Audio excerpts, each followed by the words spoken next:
दोस्तों नमस्कार।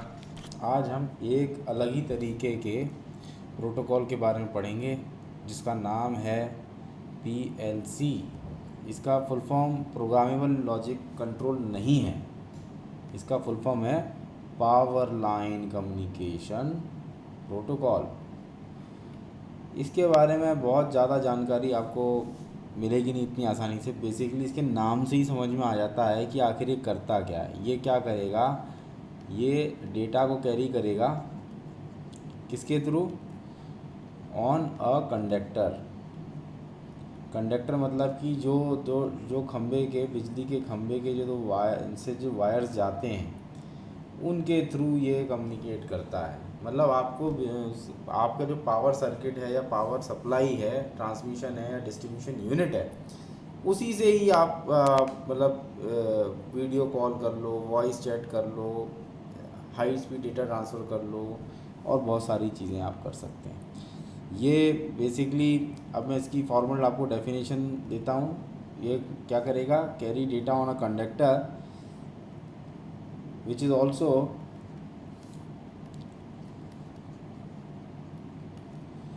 used for AC electric power transmission।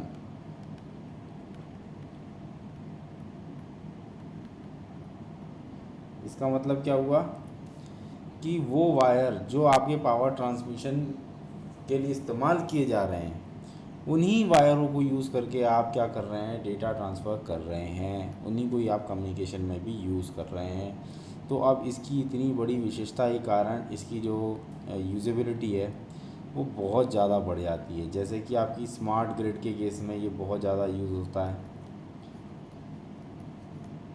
उसके बाद आपके डिवाइसेस होते हैं जो भी HEMS डिवाइस होते हैं। ये HEMS डिवाइसेस बहुत ही कॉमन टर्मिनोलॉजी है कंज्यूमर इलेक्ट्रॉनिक्स में।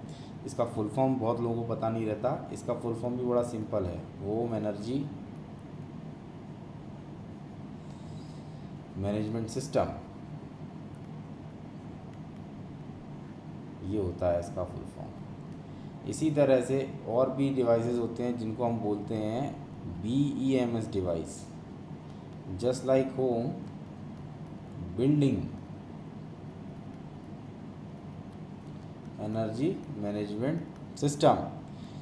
ये इसकी मतलब एक हम और भी एप्लीकेशंस देख सकते हैं, लेकिन बेसिकली कैटेगराइज करना चाहो तो आप इन 3 कैटेगरी में इसको बड़े आराम से आ जाएगा। ठीक है, इसकी बहुत सारी एप्लीकेशंस भी होती हैं जो हम आगे चल के और देखेंगे। इसके अलग अलग नाम होते हैं। ये ऑल्सो नोन एज AKA, इसको और दूसरे नामों से भी जाना जाता है। PLC को पावर लाइन कैरियर भी बोला जाता है। ठीक है, उसको पावर लाइन डिजिटल सब्सक्राइबर भी बोला जाता है।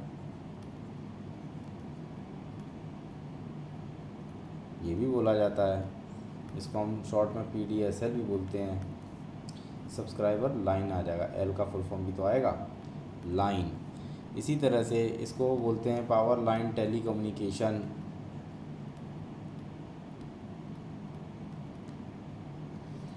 आज अब इन चीज़ों का प्रभाव समय के साथ धीरे धीरे बढ़ेगा और ये बहुत ज़्यादा इस्तेमाल में आने वाली चीज़ें हो जाएंगी। बेसिकली ये जो है इसको शॉर्ट में बोलेंगे हम, ये क्या करता है, यूजेस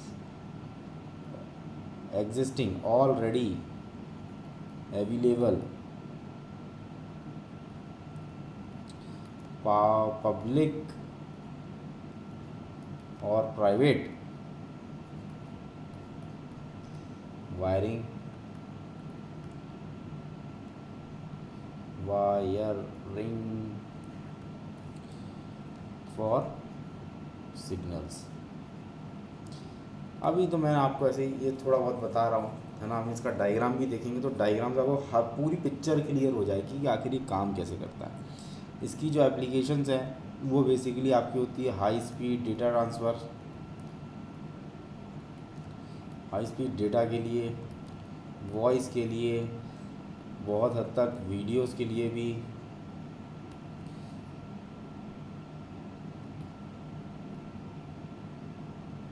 इसमें इसको यूज़ करते हैं।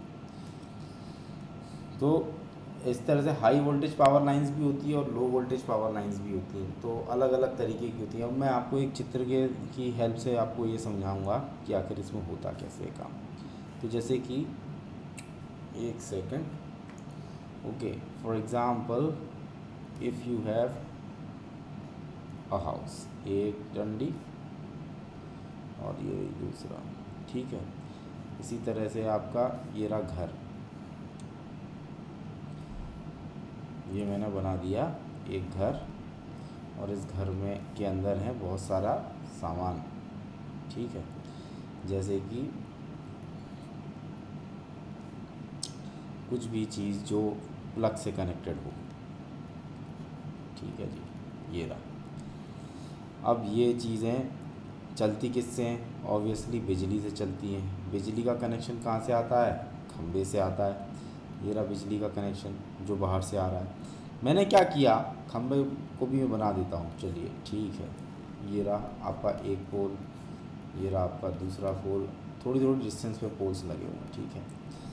मतलब जैसे नॉर्मली लगे होते हैं, मैं इनको पास पास नहीं लगा रहा हूँ, पोल्स हैं बस, ये मैं समझाना चाह रहा हूँ।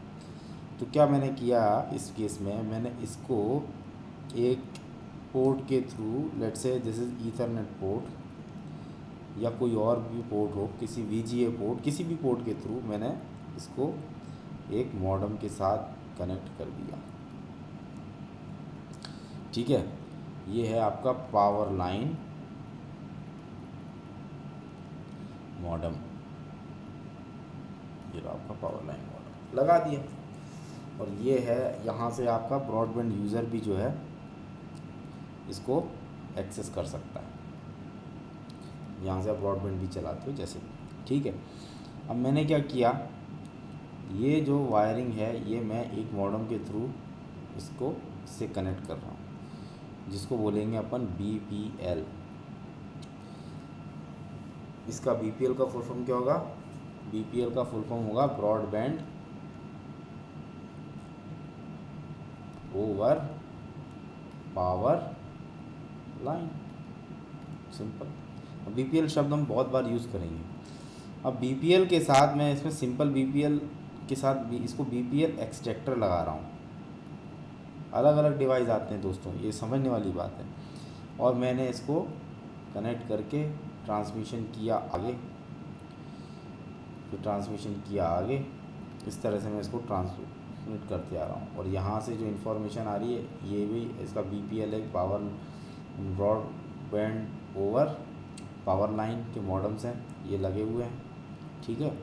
अब मैं क्या कर रहा हूँ, BPL, इस केस में मैंने क्या किया था, BPL एक्सट्रैक्टर यूज़ किया था।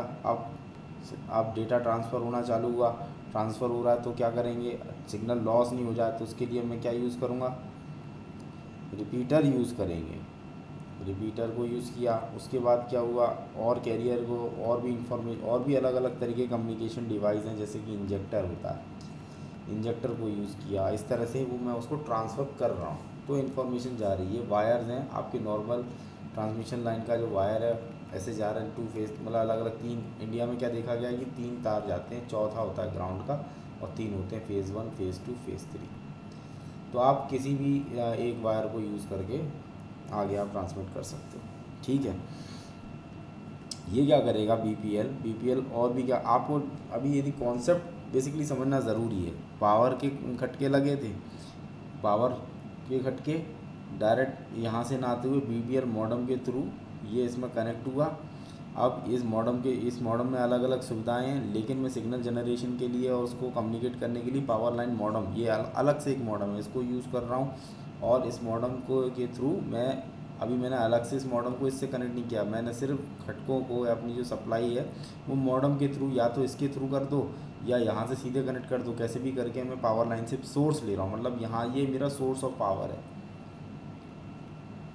That's it, nothing more than that, okay. ये घर में क्या होता है, बोर्ड होता है, बोर्ड से डिस्ट्रीब्यूशन होता है, तो मैं इसको ये मान के चलता हूँ, ठीक है। अब मैंने इन सबको इसके थ्रू कनेक्ट किया और ये जो है वहाँ पर कनेक्ट कर रहा हूँ, ठीक है जी।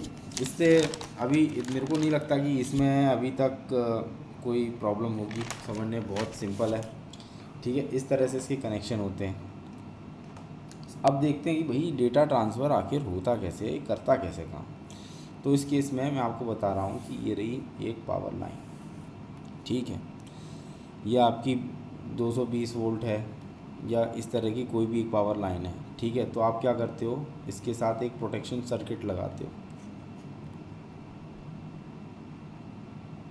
प्रोटेक्शन सर्किट आपने लगाया, प्रोटेक्शन सर्किट के साथ के बाद क्या होता है, फिर आप ये इंफॉर्मेशन रेक्टिफायर में जाती है,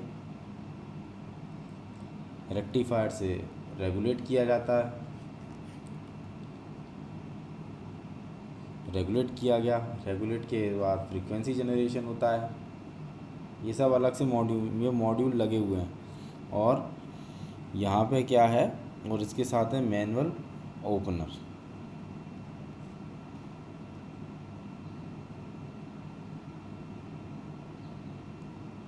अलग अलग चीज़ें आपने कनेक्ट कर रखी। अब ये क्या करेगा, ये जो सिग्नल होता है, जैसे कि ये एक सिग्नल आया जो कि इस तरीके से इसके अंदर फ्रीक्वेंसी जनरेशन होगा, ये क्या करेगा, इसको कन्वर्ट कर देगा इस फॉर्म में, और यहाँ से इंफॉर्मेशन डिकोड होना चालू हो जाती है, ठीक है। मतलब ये हम इस तरह से यूज़ करते हैं, जो हमारा कन्वेंशनल सिस्टम होता है,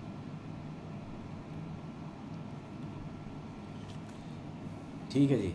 अब मैं आपको बता, इसमें क्या हुआ, कन्वेंशनल सिस्टम में पावर लाइन आई, आपने सर्किट प्रोटेक्टर लगाया, एमसीबी यहाँ लगी हुई होती है, फिर आपने क्या किया, पावर को रेगुलेट किया, स्टेबलाइज किया, और उसके बाद जो भी मतलब 50 हर्ट्ज़ पे जो भी आपका वोल्टेज लेवल आपको होम अप्लाइंसेस को चाहिए रहता है, वो हम आप देते रहते हैं, ठीक है जी। अब हम क्या करेंगे इस केस में, दूसरे केस में क्या करेंगे, मैं दूसरा डायग्राम भी यहीं बना देता हूँ जिससे आपको दिखेगा, ठीक है। दूसरे केस में क्या करते हैं, जो पावर लाइन कम्युनिकेशन का जो केस होता है उसमें हम क्या करते हैं, इसमें कुछ नए सर्किट लगाते हैं। जैसे कि ये फिर से आपकी पावर लाइन आ गई, इस पावर लाइन में मैंने क्या किया, मैंने इसको यूज़ किया ऐसे, और फिर यूज़ किया ऐसे, और इसके बाद मैंने क्या किया, इससे ये जो दो चीज़ें जो वायर आए, इसको मैंने रेक्टिफायर को लगाया, ठीक है। उसके बाद वही जो कन्वेंशनल के जो सिस्टम्स होते थे वो रेगुलेटर पे गया, रेगुलेट करो। उसके बाद मैंने क्या करा, यहाँ पे लगा दिया एक डिवाइस जिसको बोलते हैं माइक्रो कंट्रोलर, जो कि इन वैल्यू को रीड करेगा और इसके हिसाब से पावर लाइन को सिग्नल जनरेट करेगा, रिले स्विच की तरह, मैग्नेटिक स्विच के साथ। और इसके साथ ही मैंने लगा दिया ऑटोमेटिक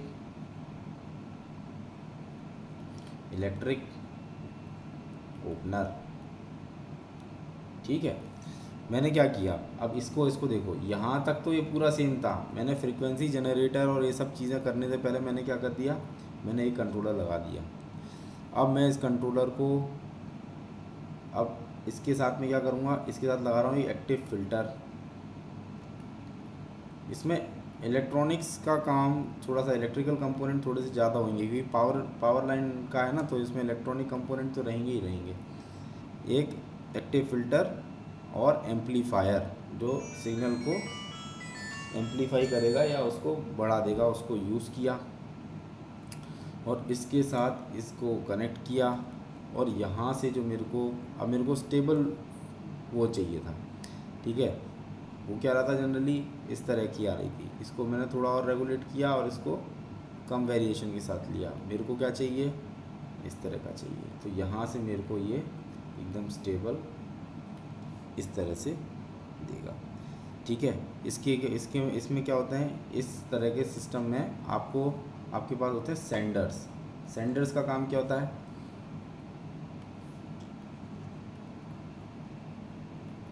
सेंडर्स का काम क्या होता है, modulate data send through a communication device. किसी भी कम्युनिकेशन डिवाइस से जो इन्फॉर्मेशन आती है उसको मॉड्यूलेट करके करते हैं, सेंड करते हैं। लेकिन सेंड करोगे वो इनपुट जो होता है वो लेस फ्लक्चुएटिंग होना चाहिए, ज़्यादा फ्लक्चुएशन नहीं होता कंपेयर टू होल्ड सिस्टम, ठीक है। और साथ ही साथ में विच मीन्स व्हाट, ये आपको देगा क्या, stability, stability milli.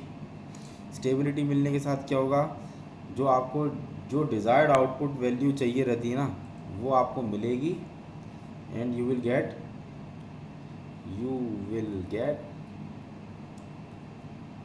Desired output with the help of relay switch.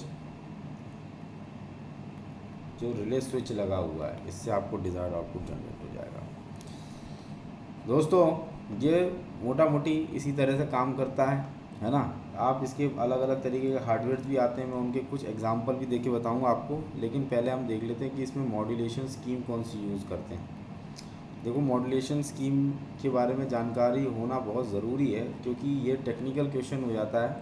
और जब आप ब्लैक बॉक्स अप्रोच को फॉलो करते हो तो आप सिंपल सा इसी स्कीम को यूज़ करते हो, आप अंदर जाके देखते नहीं हो कि स्कीम में क्या है, कैसे काम करता है, क्या होता है। जनरली इस तरह से नहीं होता, बट पता होना अच्छी बात है। तो हम इसमें यूज़ करते हैं OFDM। OFDM का फुल फॉर्म क्या होता है, ऑर्थोगोनल फ्रीक्वेंसी डिवीज़न मॉड्यूलेशन, ये हो गया इसका फुल फॉर्म। और साथ में आप यूज़ क्या कर सकते हो इसमें, BPSK का फुल फॉर्म क्या होगा, binary phase shift keying. Basically आप एक और चीज़ मतलब FSK, ये मॉड्यूलेशन स्कीम भी इसमें यूज़ हो सकती है, that is frequency shift keying. तो ये हमने एक इसको समझने की कोशिश करी। और भी मैं आपको इस बारे में बता, बेसिकली इसमें क्या होता है, फेज शिफ्ट का काम ज़्यादा होता है, तो मॉड्यूलेशन की जो स्कीम्स होती हैं वो इसी तरह की होती हैं। तो जो एक स्कीम और है जिसके बारे में मैं आपको बताना चाहूँगा, DCSK, इसका फुल फॉर्म होता है डिफरेंशियल कोड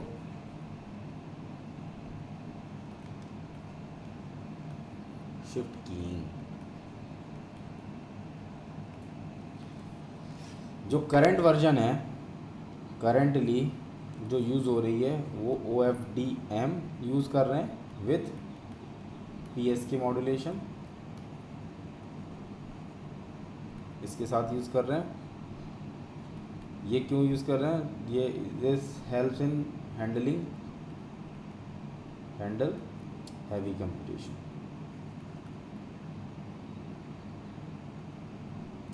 मतलब डेटा ट्रांसफ़र से रिलेटेड कुछ चीज़ है, ठीक है। बेसिकली ये क्या मॉड्यूलेशन स्कीम्स क्या होती हैं, ये कम्युनिकेशन का बेसिक कंपोनेंट होता है। इस पे हम ज़्यादा चर्चा नहीं करेंगे, हम सिर्फ ये देख रहे हैं कि टेक्निक कौन सी यूज़ करते हैं। यदि आपसे कोई पूछे PLC के केस में आप कौन सा मॉड्यूलेशन स्कीम यूज़ करते हो, तो आप उसको सिंपल सी बात बोल सकते हो कि OFDM with phase shift keying के साथ यूज़ है। फेज शिफ्ट कौन सी, फ्रीक्वेंसी बाइनरी, जिसके साथ भी यूज़ करना, तो ये मैंडेटरी है, ये साथ में रहती है, ठीक है जी, है ना।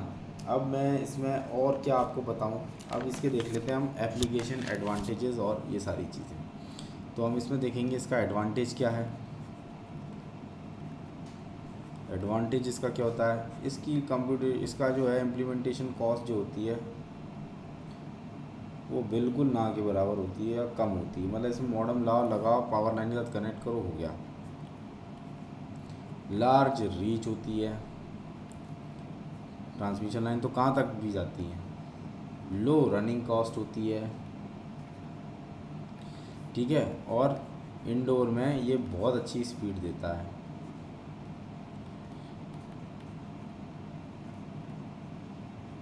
इंटरनल तो फिर ये जब पावर जब बिजली के तारों से ही डेटा ट्रांसफ़र किया जा सकता है, तो फिर हम क्यों अलग से वाईफाई ऑप्टिकल नेटवर्क ये वो करते हैं। तो उसको देखने के लिए, आपको समझने के लिए क्या करना पड़ेगा, आपको इसके डिसएडवांटेजेस भी देखने पड़ेंगे। डिसएडवांटेजेस के होते हैं, लो ट्रांसमिशन स्पीड, पहला डिसएडवांटेज। सबसे बड़ा इसका डिसएडवांटेज है ये सेंसिटिविटी टू डिस्टरबेंस। किसी बहुत ही कंजेस्टेड एरिया में आप जाइए, आपको समझ में आ जाएगा कि बिजली के खंभे पे तार किस तरह से रहते हैं। डेवलपिंग नेशंस में अभी भी ये उस मैच्योर लेवल पर नहीं है, लेकिन ये बहुत ज़्यादा यूज़ होने लग गई है। मैं आपको इसकी एक एप्लीकेशन बताऊंगा जिसको आप समझ जाएंगे कि फ्यूचर की में ये डोमिनेट क्यों करेगी। ठीक है, इसका साइज़ बहुत ज़्यादा बड़ा होता है, मॉडम बड़े होते हैं, क्योंकि पहले आपको इलेक्ट्रिकल कंपोनेंट हैंडल करने के लिए लगाना पड़ता है, फिर आपको उसमें इलेक्ट्रॉनिक कंपोनेंट्स लगाने पड़ते हैं, फिर ट्रांसमिशन की मॉड्यूलेशन तो करेंगे ना, तो उसके कंपोनेंट भी लगाने पड़ेंगे कम्युनिकेशन के। तो इसके इसमें क्या होता है, इलेक्ट्रिकल कंपोनेंट में कैपेसिटर जो होता है और जो इंडक्टर होता है, जो कपलिंग डिवाइसेस होते हैं, ट्रैप डिवाइसेस होते हैं, वो पीएलसी में बार बार रिप्लेस करने पड़ते हैं। ये भी इसका एक बहुत बड़ा डिसएडवांटेज है। ठीक है, ये बहुत सारे कारण हैं, यही सारे कारण, आप इन कारणों को एक बार और देखेंगे तो आपको समझ में आ जाएगा क्यों अभी इस इंडिया में या इस ऐसी जगहों में ज़्यादा मतलब एप्लीकेबल नहीं हो पाया। लेकिन धीरे धीरे इंफ्रास्ट्रक्चर बदल रहा है, स्मार्ट सिटीज़ के बारे में बहुत बोला जा रहा है, तो इसका स्कोप तो बहुत ही ज़्यादा बढ़ेगा ही बढ़ेगा। एप्लीकेशन जैसे मैंने आपको बताया कि स्मार्ट ग्रिड हमने देखा था, है ना, फिर हमने देखे थे HEMs, क्या नाम था उसका, HEM नहीं था, वो था HEM, क्या था, HEMS which means home energy management system या बिल्डिंग एनर्जी मैनेजमेंट सिस्टम, उनमें यूज़ होते हैं। स्मार्ट अप्लायंसेस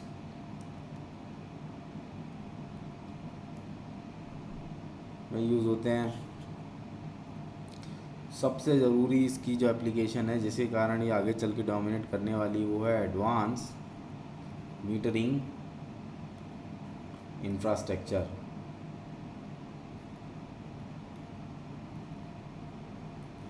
और साथ ही साथ में व्हीकल टू ग्रिड कम्युनिकेशन, ये सारी चीज़ें हैं, ये इसको अलग बनाती हैं, ये इसको बहुत ही ज़रूरी बनाती हैं। इसकी इसी तरह के इसमें इसके भी सब और भी तरीके के होते हैं इसको करने के लिए। जैसे हम अगले लेक्चर में हम देखेंगे लॉन वर्क के बारे में। लॉन वर्क्स जो है एक तरीके से पावर लाइन कम्युनिकेशन ही है जो कि बहुत डोमिनेट करता है। क्या होता है कि मैं आपको जब पावर लाइन कम्युनिकेशन बोल रहा हूँ तो एक ब्रॉड वे में बोल रहा हूँ कि वो आखिर होता क्या है पावर लाइन कम्युनिकेशन, इसकी प्रॉपर्टी क्या होती है, इसके फीचर्स क्या होते हैं, कैसे करता है, क्या करता है। अब जब हम देखेंगे कि एक पर्टिकुलर स्टैंडर्ड बन चुका है इस चीज़ पे, और जो जो लिटरली बहुत ज़्यादा यूज़ हो रहा है यूरोपियन कंट्रीज़ में या फिर यूएस में या डेवलप कंट्रीज़ में, जिसका नाम है लॉन वर्क्स। जब आप इसको देखोगे ना तो आपको समझ में आएगा कि ये आखिर क्या होता है पावर लाइन कम्युनिकेशन। क्योंकि हम क्या बात करेंगे इस केस में, फिर हम बात करेंगे डेटा की, फिर ट्रांसफ़र रेट की, आखिर लॉन पर इसमें हार्डवेयर कैसे होता है, इसका हार्डवेयर कैसे ट्विस्टेड पेयर लाइन पे काम करता है, इंफ्रा अलग अलग तरीके से कैसे काम करता है, वो देखेंगे तो आपको और अच्छे समझ में आएगा। यदि इस टॉपिक से रिलेटेड आपका कोई भी डाउट हो, पावर लाइन कम्युनिकेशन उसकी मॉड्यूलेशन स्कीम, कनेक्शन, ये सारे डायग्राम, उसके अलग अलग नाम और स्पेसिफिकेशन से रिलेटेड, फीचर्स से रिलेटेड, तो आप कृपया कमेंट सेक्शन में ज़रूर बताइए। धन्यवाद।